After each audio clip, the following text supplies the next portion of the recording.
Okay, this one here, I'm going to show you how to free up your posterior chain. Okay, posterior chain, as we know, comes from the feet right the way up the back, right the way over. So anytime you go leaning forwards like this, you're stretching the chain. Anytime you're going forwards this way, we're shortening the chain.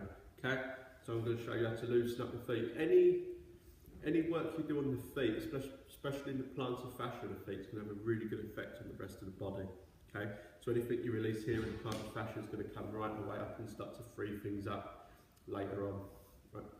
So we do get a pole. I'm just using a pole. You can use a broom handle, you can use a barbell, you can use whatever you like. Just going to roll plantar fascia on it, solely your foot over it, so you get to a tender patch, and you'll know when you get to it. When you get to it, you just leave it there and let the pain build up. I mean, you would do that for at least 3-4 minutes on each foot.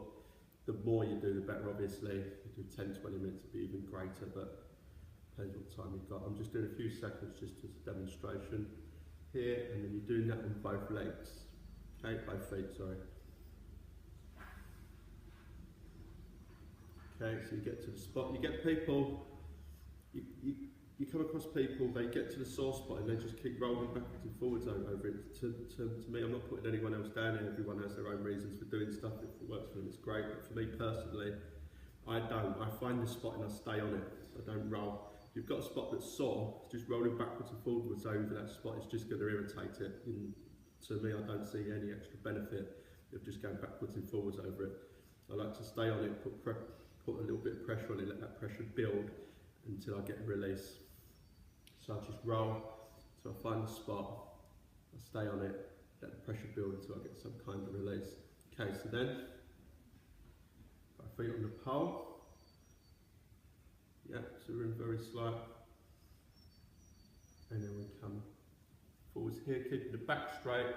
So when you get to here, just bounce, just let your weight bounce here. But try not to arch the back, don't do this arch the back. For one, your feet, your hands are just going to touch the floor, you're going to get a benefit. So for here, you just bounce here, okay? You feel that right at the back of the hamstrings here, up the back of that posterior chain, releasing that fascia through. Ideally, you want to do at least a couple of minutes of this. If you can do longer, that's great. And then we come back to the pole, we do a bit more release from the pole.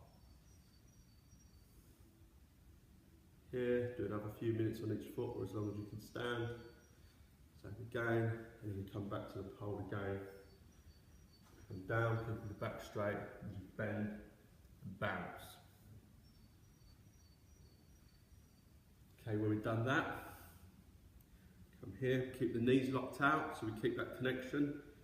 As soon as we bend the knees, we lose that connection, so we put the knees back into extension, and then we get that connection again for that posterior chain. We just come through the legs, up and down, in a nice dynamic kind of way. So we want the pressure here going through the legs. So we don't want to be coming down slow and then coming up quick. We want the pressure, we want the force to be going through the legs. So the pressure is this way, we go down, and you can come up slowly, down, come up slowly, and you're going to get a pull all the way down the back here. Obviously start off slowly first, don't just go throwing your head through your legs as fast as you can, or you're liable to cause yourself an injury. So just start off slow at first. Then from there, we do one at a time. Come back, bend the back knee. So we have our usual hamstring stretch here, but we're just going to do it in a dynamic kind of way. Just going to change legs each time with that. As well, here, if you can, do a couple of minutes of that, and then we're going to do it. We're going to get more of a connection now. We're going to come up with the toes, and we're going to lift the heel. We're kind of dynamic, toes up, down here. More of a pull, and then here what we're going to do then, we're just going to include the hamstrings a little bit more. So we're going to try and hit that bicep femoris, semitendinosus, semimembranosus. We're just going to curl out, pull the foot out laterally and then medially in. So each time we do it, we're just going to get a slightly different pull on the muscles. So if you feel a side that's particularly tight, or an angle that's particularly tight, obviously do more on that angle, okay? Then we go back to the pole, and we do the same again. Just keep moving, free that fascia up a bit more. both sides. Obviously, the longer you do, the better. Toes raised again on the pole, keep the back straight, and just drop down here. Okay.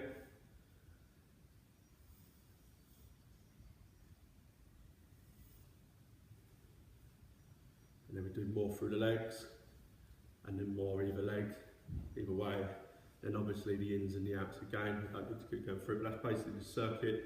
Go around that 3 or 4 times, do that a couple of times a week, maybe even 2-3 times a week, and you'll see a big change in your posterior chain. You'll be able to lean forwards more, you'll get a lot more flexibility in your hamstrings. You can stretch your hamstrings on their own, statically, all you like, unless you get moving dynamically the way you want them to move. Basically, if you stand still, stretching your hamstrings like this, you're going to get really, really good at standing still, stretching your hamstrings. But if you want your hamstrings to be flexible in a way that you're walking, in a way that you're moving, going upstairs, running, twisting, turning, then you need to stretch them dynamically. You need to start freeing up your fascias as well. Okay, thank you.